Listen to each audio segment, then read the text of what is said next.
Okay, I'm back. So, million-dollar ideas are all in this audience. And the question is, how do you get in it? So, we have 3 challenges. You know what they are. You've heard a lot about them this morning.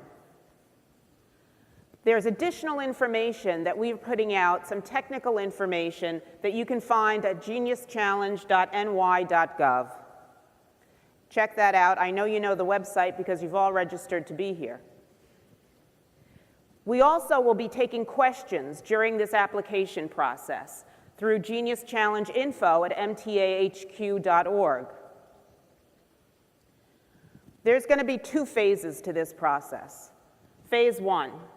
You submit an application that broadly describes your proposal. We have an evaluation committee that is then going to review everything submitted and will be scoring those initial proposals in order to see who advances to phase 2.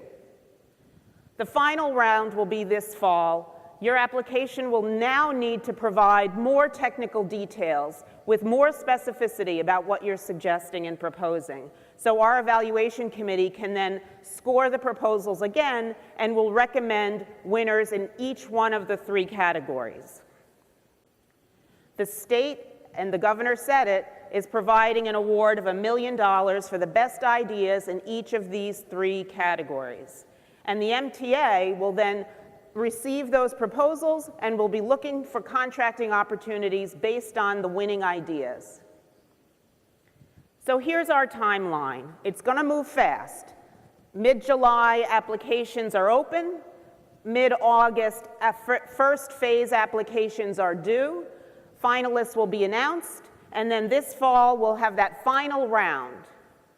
We have an expert panel judging these applications. They're experts and senior executives in technology and academia, manufacturing, business, transportation. And in addition, some of us that you've heard here today will also be participating in that expert panel. So, the MTA Genius Transit Challenge. We really look forward to hearing from you and seeing your ideas and receiving those $1 million winning proposals. Thank you. Ladies and gentlemen, please now turn your attention to a video about one of the most critical infrastructure projects in the United States, the Gateway Program. Another critical infrastructure challenge in our region is jeopardizing the economy of the entire Northeast and the nation, thanks to years of inaction. Challenges below the surface of the Hudson River could put us in danger, cost us time and frustration, and significantly impact our future. The 2 Hudson River tunnels, which carry all Amtrak intercity rail traffic serving the Northeast Corridor, as well as 100,000 commuters each day, are crumbling.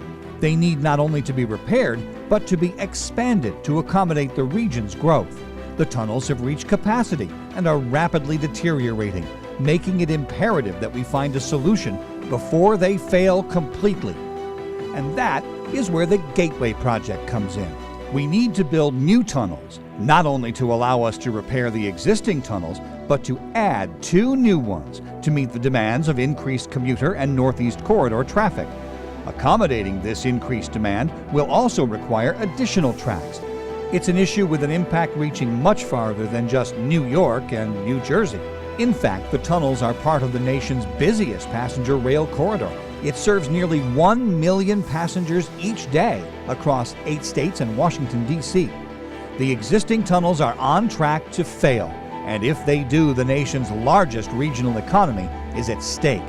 Today, what is required is rapid progress that brings together the federal government and the Port Authority of New York and New Jersey to move the Gateway Project forward quickly.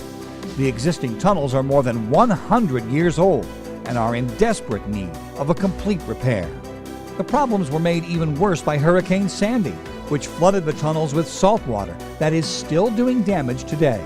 The age and deterioration of the tunnels are exacerbated by the fact that there are more passengers using them today than were ever dreamed of when they were built. It's more important than ever that we rebuild with future growth in mind and increase capacity to meet the needs of more passengers using the lifeblood of the corridor. The fact that it is a crossroads for the Northeast means there is a dire need to make sure the route is resilient, that service is not disrupted, and that it is rebuilt to last for future generations. But how we go about repairing the failing tunnels is just as important as making it happen, without catastrophic reductions in service and with our future needs at the forefront of our vision. If just one tube of the existing tunnel were to fail, it would cause a 75% decrease in train traffic, cutting the number of trains during rush hour from 24 to just 6. With the number of intercity Northeast Corridor passengers and commuters growing each day, there is no time to waste. The Gateway project is ready to begin now, and here's why. Local partners are ready to provide local funding. They'll be secured in 2 years or less. Funding and financing plans include access to low-cost federal financing programs. Private sector expertise and funding will be used. The Gateway project offers economic and environmental benefits for the region and for the nation. We must move forward on the Gateway project now on an urgent basis to avoid potentially catastrophic failure and to accommodate growth that is key to the Northeast and to the national economy. The time is now to take the most important step in history towards preserving our infrastructure and the nation's economy for today and for tomorrow. Ladies and gentlemen, please welcome the Executive Director of the Port Authority of New York and New Jersey, Pat Foy.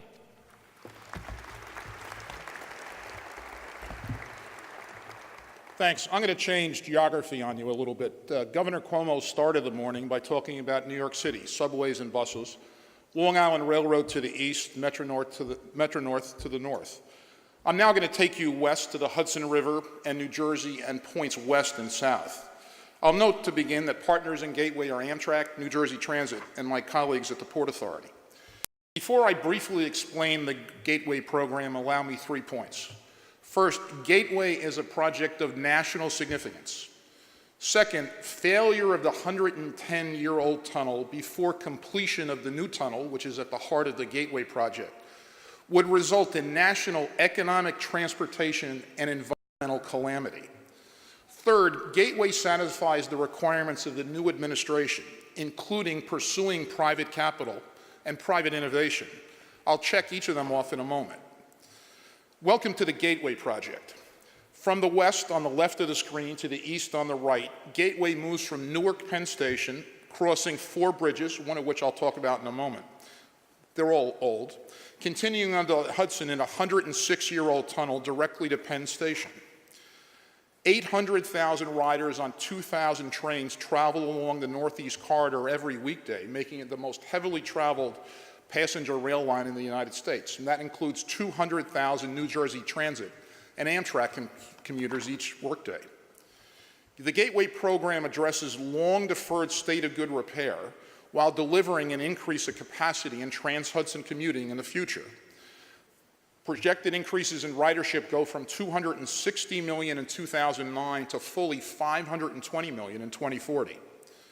The Gateway program is comprised of 8 components, which address single points of failure supporting well over 10% of the nation's GDP. In other words, trillions of dollars. To handle the project, an entity called the Gateway Program Development Corporation, in partnership with Amtrak and New Jersey Transit, and with the strong and enthusiastic support of Governor Cuomo and Governor Christie, was created last year. I'll note the Gateway Board also includes a representative of the U.S. Secretary of Transportation. The first part of the Gateway project I want to talk about is the Portal Bridge. The Portal Bridge is fully designed, it's fully permitted, it has a record of decision, so it's gone through the environmental process, and has substantial New Jersey Transit and Port Authority financial support. The Portal Bridge itself is 106 years old. You see a common theme here this morning of 100-year-old infrastructure. It's a swing bridge, and too often it doesn't swing back into alignment. New Jersey Transit, with Amtrak support, will build the Portal Bridge, significantly increasing reliability and throughput throughout the entire Northeast Corridor. The second critical component of the Gateway program is the Hudson River Tunnel project, connecting in New York and New Jersey. The existing tunnel is 106 years old. was built by the Pennsylvania Railroad. And as Governor Cuomo mentioned this morning, Superstorm Sandy, which inundated a lot of MTA infrastructure, also did the same thing with respect to the existing Hudson River Tunnel, inundating it with salt water in October of 2012. The Hudson Tunnel project will fully rehabilitate that existing tunnel, both existing tubes, but that alone cannot meet the rising demand that I just described, $260 million going to $520. A new tunnel will provide additional capacity for Trans-Hudson commuting once the existing Hudson River Tunnel owned by Amtrak is rehabbed. The new Hudson Tunnel will connect to the Northeast Corridor in New Jersey and bring riders into the heart of our system, Penn Station and Moynihan Station. At Penn Station, Amtrak and New Jersey passengers can connect with 6 MTA subway lines and many buses and reach any point in New York City. The aggregate number of passengers, including New Jersey Transit and Amtrak commuters going through Penn Station a day is approximately 600,000. As you saw a minute ago in the video, building this component of the Gateway program is essential to maintaining the vitality of our region's economy and would have a significant impact on the national economy. As I mentioned at the outset, a tunnel failure before the new tunnel was built would create a national economic calamity. On the Hudson River Tunnel, there's significant local commitments. The Port Authority Capital Plan, approved unanimously in February of this year, includes the payment by the Port Authority over a period of years of debt service on $2.7 billion of low-cost U.S. DOT debt, including $2.4 billion allocated to the tunnel. The financing plan is well along in development, is being discussed with our partners and with U.S. DOT. And we're accessing self-help. We intend and are enthusiastic and optimistic about accessing private capital. And as I'll explain in a minute, also need a significant amount of federal grant and loan dollars. In its $1 trillion infrastructure plan, the new federal administration is calling for important infrastructure projects that are supported in part by private capital and are already underway. Gateway fits both of those bills. The Gateway program is the best candidate for the federal administration's infrastructure plan. Here are the administration's infrastructure priorities, and we'll check them off. First is self-help. Local partners are maintaining momentum on the project and advancing Phase 1 projects, the Portal Bridge and the tunnel, including by providing significant funding commitments. Local funding from New Jersey Transit and the Port Authority Board, as I mentioned, the $2.7 billion debt service commitment approved earlier this year, will result in the project being able to access low-cost debt from DOT through the TIFIA and RIF programs. Self-help? Check. Second is permitting reform. One of the things that we're proud about, and we've internalized Governor Cuomo's message of doing things faster and quicker and smarter. The Hudson Tunnels project's environmental review and permitting process will be complete in 2 years or less, thanks to extraordinary support from our partners and stakeholders, including U.S. DOT staff. Permitting reform? Check.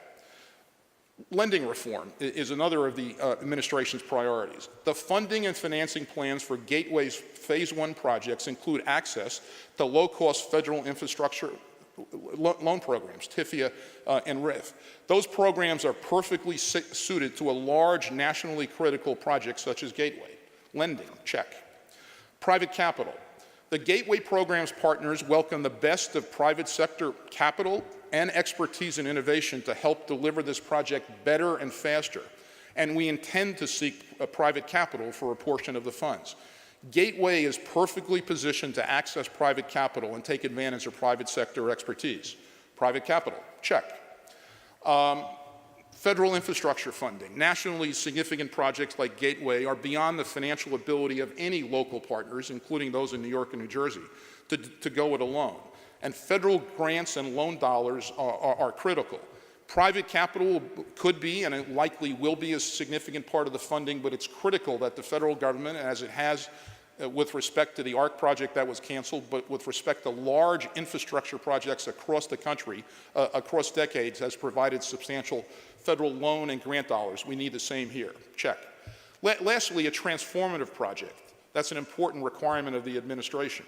The Gateway program offers compelling social, transportation, economic, and environmental benefits for the region and the nation. Protecting and growing $2 trillion of GDP and protecting hundreds of thousands of jobs and growing those jobs is transformative. Transformative, check. Later this summer, the Gateway partners are hosting the Gateway Program Industry event to solicit innovation from the private sector in tunneling, engineering, procurement, P3s, risk transfer. We're reaching out to established firms, and we're also reaching out to disruptors, as the MTA is doing here. Stay tuned for more details on the Gateway Industry Program. And today we're announcing an important next step in the Gateway Program. The draft EIS is complete, drafting's been complete, and is expected to be released next month with a combined final environmental impact statement record of decision, that's the federal governmental action that's required, expected in 2 years or less. Importantly, that compares to 6 years for the canceled ARC projects, and sadly up to 10 years on some other project. The fact that the draft EIS is completed and will be released next month is an important milestone. The speed at which we're moving forward is unprecedented by modern standards, and I believe we can continue to do better both on Gateway and other projects. And the fact that we'll have completed the entire project in less 24 months is extraordinary. Saves time, saves money, and also significantly reduces the risk of failure, reduces the time at which the region and the nation are exposed to failure. The New York and New Jersey congressional delegations have been tremendously supportive of the program, but we need more federal support in loans and grant dollars to deliver the program. In particular, I note the support of Senator Schumer and Gillibrand, Senators Booker and Menendez for their steadfast support.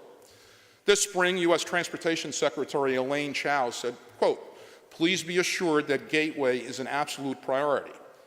Given that statement, there's no need for editorializing from me. The Secretary's statement speaks for itself. It's important that the federal government deliver on that promise.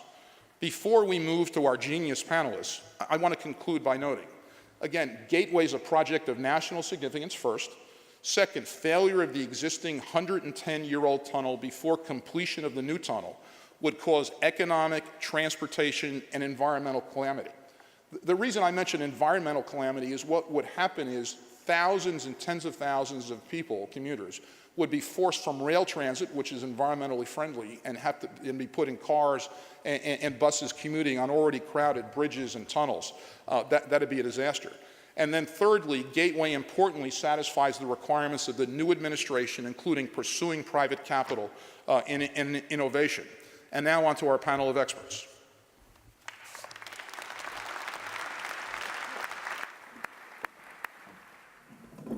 So let me start by introducing them. To my left is Kathy Wild, who's the president and CEO of the Partnership for New York City. To her left is Stephen Gardner, who's an executive vice president of Amtrak, responsible for many things at the corporate level, including the Gateway project. And to my right is Tom Wright, who's the president and CEO of the Regional Plan Association, which is the leading transportation policy organization, think tank, organization of activity, not only in the region, but across the country. So I'm going to start with Kathy. Kathy, you're the leader of the most important business organization in New York City and one of the most important in the nation. What does the Gateway program mean for employers and investors in New York City, the region, and beyond? Well, New York's metropolitan regional economy is the largest urban regional economy in the world at 1.3 trillion in economic output. And most of the employers in this region have employees, have operations, and have customers on both sides of the Hudson River. So to start with, just the operation of our regional economy is absolutely dependent on those tunnels and that access, as is the national economy, because we are, in fact, the engine of the national economy as well. So you mentioned that this is a project of national significance. It truly, truly is. Thanks. Kathy, a follow-up. What's your view? Many of your members are investment firms, Wall Street firms. What is your view on the likelihood of sophisticated firms like that offering private capital for a project like Gateway? Well, I think the models that you've done such a good job with creating at LaGuardia Airport, at the Goethals Bridge, show that we can get private sector engagement and leadership in development and financing of these projects. Absolutely with what's going on in terms of conversations at the federal level, the progress we've made in New York State on design-build projects, I think there's a great opportunity for private investment to be a significant part of this project. Great. Thanks, Kathy. Stephen, as Executive Vice President of Planning, Technology, and Public Affairs at Amtrak and as the leader of the Gateway Program at Amtrak, how important is the Gateway Program to the transportation mission of Amtrak and your sister agency, New Jersey Transit? Thank you, Pat. It's not really an overstatement to say that it is absolutely fundamental to the ongoing operation of Amtrak's system. 2 out of every 3 trips on the Northeast Corridor, the nation's and really North America's main line for passenger railroading, begin or end at Penn Station. It's the nation's busiest train station, the nation's busiest transportation facility. And that facility is entirely dependent on 4 tunnels, 2 of which, known as the North River tubes, go underneath the Hudson River, and 4 of which go under the East River. And there's 450 daily trains that traverse those tunnels, 24 an hour in the peak in each direction. And you've seen what we face here. We need to rehabilitate these tunnels. That is not a suggestion, it's not an option. It is, in fact, an absolute requirement that it be done. And the only way to do the tunnel rehabilitation is to close the tunnels for a period of somewhere between 18 months and 2 years a tube. If we have to do that before we have created essentially replacement capacity, then we will achieve essentially this incredible reduction in rail capacity, essentially effectively decimating the ability to traverse the river by rail. So this phase 1 of the Gateway Program is fundamental to simply preserving the capacity we have today, to providing the connectivity that the region and in fact the entire Eastern Seaboard and therefore the nation relies on. Great. Do you want to talk, Stephen, also about the increase in capacity that will be realized as the Gateway Program proceeds? Sure. The Gateway Program is, as you laid out, Pat, it's really a program of projects between Newark and Penn Station. And fundamentally what it does is take a railroad that is today essentially 2 tracks leading to these 2 tunnels under the river and expands that to be a 4-track system, and then creates the needed capacity at Penn Station over time to handle increased traffic. But in essence, we'll be able to double the train volume into Penn Station. We have to similarly expand tracks and platforms at Penn to receive those trains. Today, Penn Station is completely full.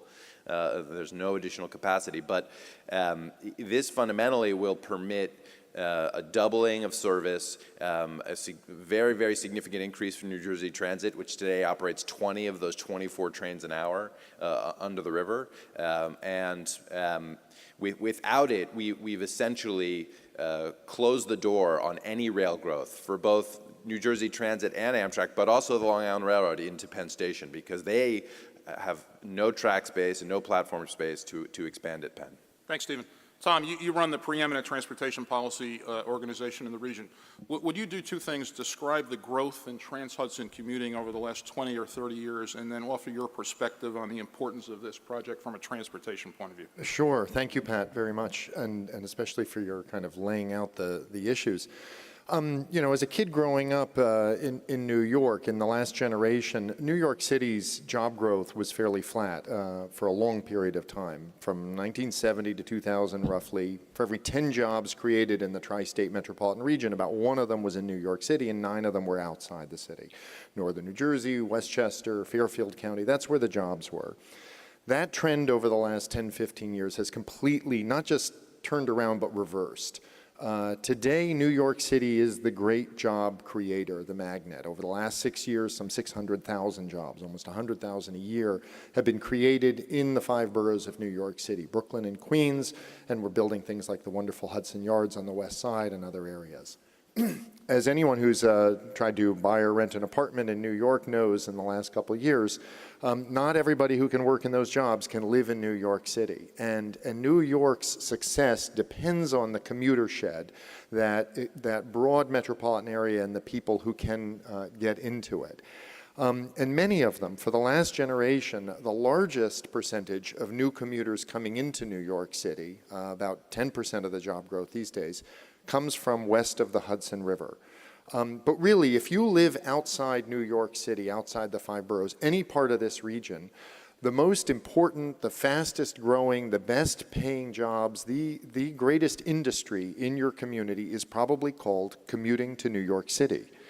And that industry is threatened, all parts of it, because of the regional network, by the tenuous nature of these railroad tracks. Great, thanks. So punctuating Tom's point and summing up, I'll note the following. Tom made the point about growth in New York City employment. Just this morning, a couple of hours ago, Governor Cuomo announced extraordinary news that the Aetna Insurance Company is moving its headquarters from Connecticut to New York City, actually to Chelsea. That's extraordinary in terms of direct and indirect employment, and it's that kind of continued growth that makes this project even more compelling.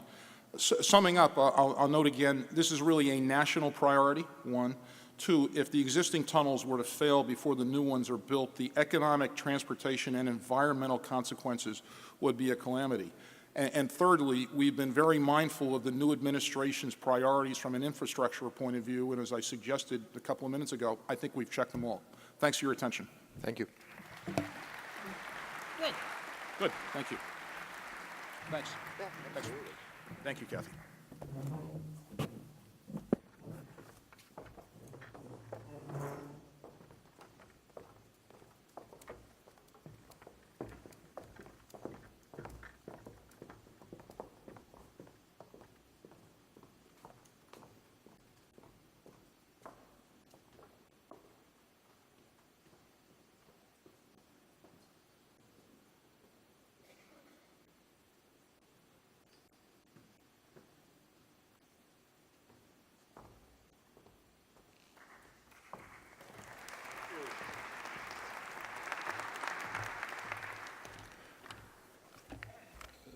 I've been told there's somewhere between 700 and 800 of you out here, so I want to thank all of you for coming.